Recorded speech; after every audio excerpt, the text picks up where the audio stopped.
Good morning. My hair is so flat. I bought some hairspray on, it's because I've lost some of my hair. Like, I used to not be able to wrap a gummy around it twice, and now I can do it. It's hard, but it's not impossible. So my hair, I know everybody says, oh, you have such thick hair, but honestly, it's like half as thick as it used to be. And half as curly, too, and I have a toothache. I'm gonna call the dentist this morning, see what he'll do for me, and get in there. I don't have any money for that yet, so it'll have to be Friday when I get paid, and then he can do his dues due. Maybe he'll send me some antibiotics. Probably not. Anyway, so that's me today. How are you? It's nice out. It's like 80 degrees, but cool. This is my weather. Like, I could live at 82 with a slight breeze my whole life. 84. I don't like being still, like in a home at 84. You have to have it moving, but yeah. So it's beautiful out today. We had a front roll through. I'll tell you what, anybody else like worried about our global warming out there? Like, holy shit. I don't remember like it ever being this crazily, oh, look at the knot. Do you see that? PJ didn't put a comb through her hair today. Look at that. Look at that, Matt. Anyway. Oh, so, yeah, like I'm watching this global warming shit on TV, with like Germany having all these floods. Were awful. I mean, it was so crazy awful. Like, I feel so bad. Like, and then I think that there was a tsunami somewhere. I saw a picture. I don't know if it's new or old, but like this little kid was running and he just like slows down because there's no way he can outrun this. And then they cut the picture right as it gets to him. And I'm like, oh my God. And then they cut back to it where like the house next to him is like destroyed. And you're just like, you know, that kid is like probably gone. And he was so young, cute. Like, what the hell? Anyway, morbidity today. Oh, that reminds me, I have a story for you. What is going on, lovelies? I'm sitting there thinking about the dream I had that night. It was like right before I came out of sleep. So sometimes those can feel, it was more like lucid dreaming than like travel. But I wasn't alone. So all of a sudden, I feel my body dying. I know some people would be very scared of that, but I kind of went with it. Because as I'm dying, I'm not doing what I thought I would do. I thought when you die, you would walk across like some sort of veil or some plasma or something like that, okay? That's what like my mindset was always about when I thought about crossing over. But it wasn't. It was like this big suction that stretched me at first. And it stretched me because I was like holding on to my body. And everything that was alive near me just was in front of my eyes and being kind of stretched along. And as I'm being stretched, there's no pain. I'm just like being pulled out. And as soon as I like popped out of being like in that tube, or I was like, oh, like there it is. And I was on the other side, and stuff like green and brown, and like it was almost like, you ever watch the videos where somebody takes the camera and rolls it over and it looks like the people are rolling over, but it's actually you're just moving the camera? Okay, so it looks kind of like that, like kaleidoscopy, but at the same time, everything's like flowing in front of me. And I'm just sitting there with like all this life around me, just like flowing, and it's flowing down and away from me so fast, like you can't even touch it. It's people and places and trees and green, lots of green and lots of brown, and it's just like whoosh. What's really crazy is I actually had Lindsay, a friend of Jeff's, once told me the first time he took DMT that he saw some sort of like kaleidoscope thing in front of his eyes. And this felt like that, only it didn't. It felt like almost instructions, okay? And then when I came onto the other side, I like could see all these colors, so I was still in the physical world, like still holding on, but it started to fade and fade and fade, and then it was like a big pop, and I was me on the other side, and there were like people there, but they weren't necessarily standing. They were like their essence was there. It was so crazy. Anyway, Tim calls me and says, oh my God, I had this crazy dream. I was being stretched in this tube. What? So I was like, dude, hold on. Let me tell you about my dream.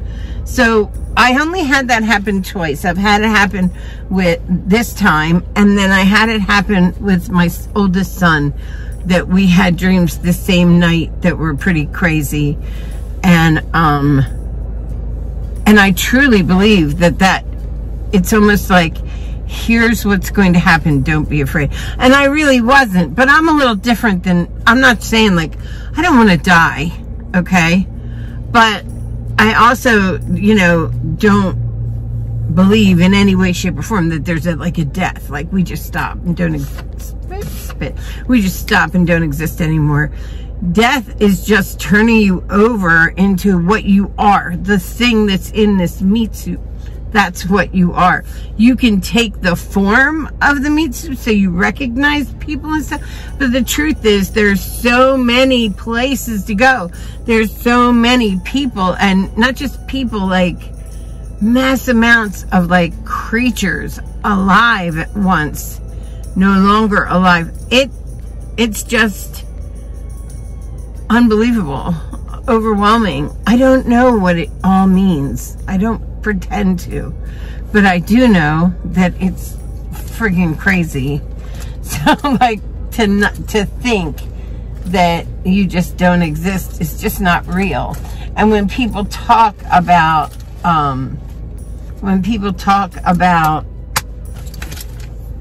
heaven, they're really talking about, like, if you look at the gateway experiences at Monroe Institute, which I really want to go there, like that's like a bucket list thing. If you look at that and where the levels are, there's like a waiting station that's very green, and it's like almost like a beautiful garden park, that kind of thing. I think I was on my way there the 2 times that my heart stopped. I think I've been there because I've gotten out of body to go do things. But I think people that have been there because of one thing or another, and they see this garden, they think heaven, and they see the essence of people, and they think angels. And I'm good with that. You want to call it an angel? I'll call it it's just semantics. It really is just words, because that essence of being, yeah, it looks kind of like an angel. And you can float and fly and move and be somewhere simultaneously and do all kinds of stuff that I have literally tapped the surface of, but you can go do it. And yes, I think people that you are karmically connected to, you know it when you meet them, and you know you have to work out something with them or whatever it is, but you know it. You see them and go, oh yeah, I know that person. I'm telling you, when I met my husband, I was 14, and I was at a party in Westchester, Pennsylvania, with a guy Doug, who was my boyfriend at the time. And I walked through the kitchen to go to the bathroom, and my husband was standing there with his friend who had just gotten back from Vietnam. And so I walked past him and thought, oh my God, that's my husband. Believe it or not, this is Bible. Everybody knows the story in my family. So I walk up to him at 14 and I say, hi. And he looks at me, and he has long hair. He looks like Christ. But I just thought he was beautiful. And I thought, like, that's my husband. So he says to me, well, I say to him, do you have a girlfriend? And he says, he's leaning on the sink, and Zuner's right next to him. And he says to me, I don't like girls. And I said, why? And he said, because they, now remember, this is the 70s. They make me share my drugs. That's what he said. And they make me wait for him at concerts for the bathroom. So I said, well, I'll bring the drugs. And you never had to wait for me. And he's like, I don't want a girlfriend. So I walk away. I sit down next to the guy Doug I'm dating at the time. And yes, dating at 14. I'd already been to cross country by myself. Like, this is not news. And he says, I sit down next to him and say, I just met the man I'm going to marry. Now, I don't know his name. I didn't know Zuner's name until after we figured out.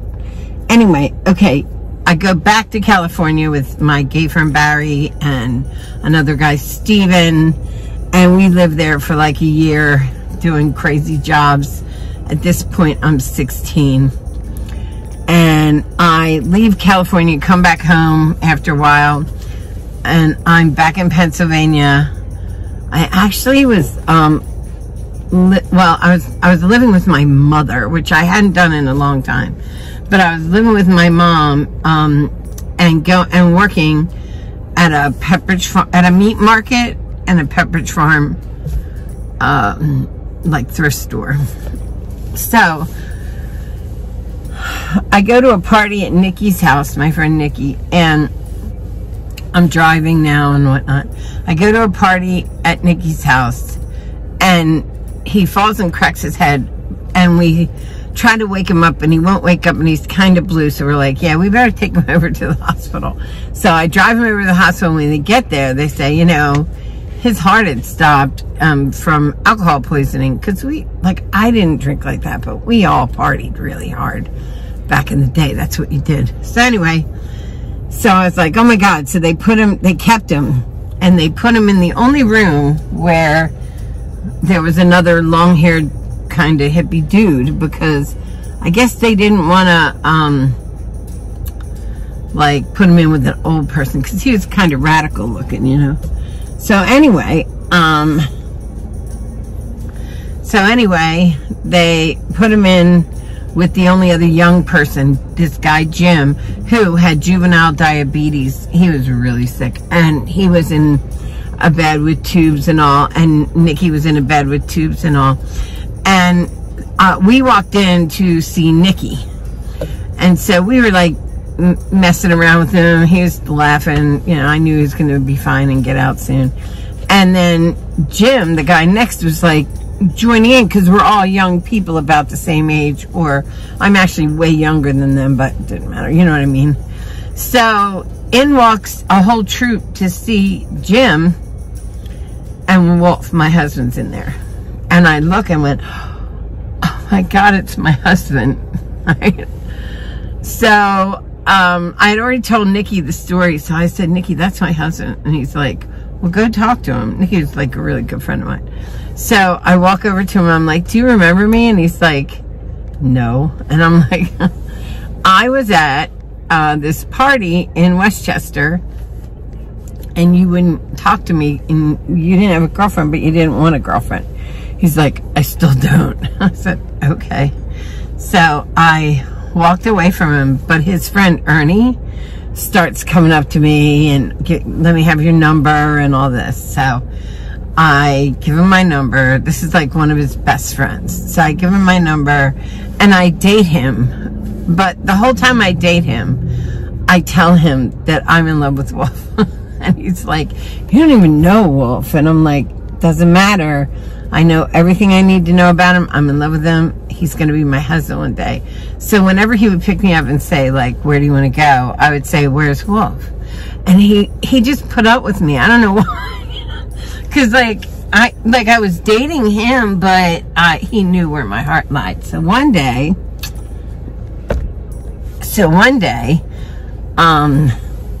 I get in the car, still at my mom's. I get in his car and we drive down to this house. And yeah, there were house parties all over. People's parents would go away and stuff. These people were fairly wealthy. Like Ernie was Gino Marchetti's kid. He was a football player for the Colts, his dad. And like, we weren't wealthy, but my dad was a jeweler, and my stepdad was head of Prince Machiavelli Makeup's When Song Stays on Your Mind, that one. And so, you know, Jimmy was a blue blood.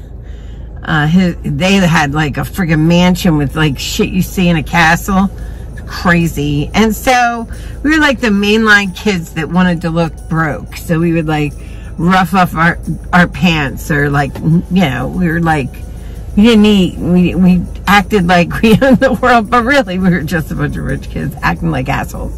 So anyway, so Ernie, so this is on the top of Valley Forge Mountain, where they like don't have numbers for the houses. It's just the McGoverns at North Forge Mountain Drive, and that's where Wolf grew up. I mean, it's gone now because his parents passed away and stuff, and he's passed away. But that's where it was. So anyway, I get out of the car, and Ernie doesn't get out of the car, and I'm like, what are you doing? And he's like, he's in there. And I'm like, what? And he's like, he's in there. He knows you're coming. And I was like, oh my God, thank you. Ernie, I was like, I'm so sorry. And he's like, that's okay, you know, because we were friends. We kind of knew that it wasn't going to go anywhere. So I run down. It was like this steep valley where he was. I mean, he was on top of the mountain, but he was in a little valley. And I ran down the hill and opened the door to his house. I was like, oh, cool. And I walked in. It was full of people. And I walked in the kitchen, and I just stood there talking to somebody. And he came around the corner, looked at me, walked over and tapped me on my heel. And I said, hi. He's like, hi. And we were together for 20 years. I think that's karmic. I think there's a reason why I knew that. So I think people are very karmic. I think Jeff was karmic. Or maybe I draw in karmic people that I've done things with that I knew in a different realm, but just don't recognize it as much now. When I met Jeff, I didn't say, oh, I'll be with him for the rest of my life.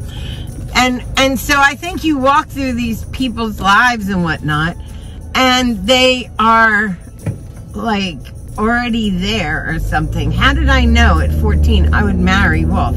Did I manifest it? I never thought about him again. I never sat around going, oh yeah, I already know who I'm going to marry. But I did already know who I was going to marry. How? That was crazy. And that is a true statement. And let me tell you what, Wolf told everybody I tied a mattress to my back and ran around after him for 7 months. It wasn't even 7 months. It was like 6 weeks. I did not put a mattress on my back. I was just available. That's all. And with all of his friends. But everybody knew I wanted to date Wolf. People are karmic, like Tim and I having the same dream, my son and I having the same dream on the same night in the same way, me knowing who Wolf was when I walked in a room, looking, a dingy, dark kitchen at night. I walked by and literally snapped my head to look at him, like, what? This is my husband. This is the man that's going to be the father of my children. What? How? Some connections you just can't explain. So that's what I think of. I think we're karmic. I think we get with the same people that we know. Can't wait to see if I have another life. Wouldn't that be cool? Be able to do it again. I hope I have a little bit more smarts this time. Anyway, all right, I'm going to work. Bye, guys.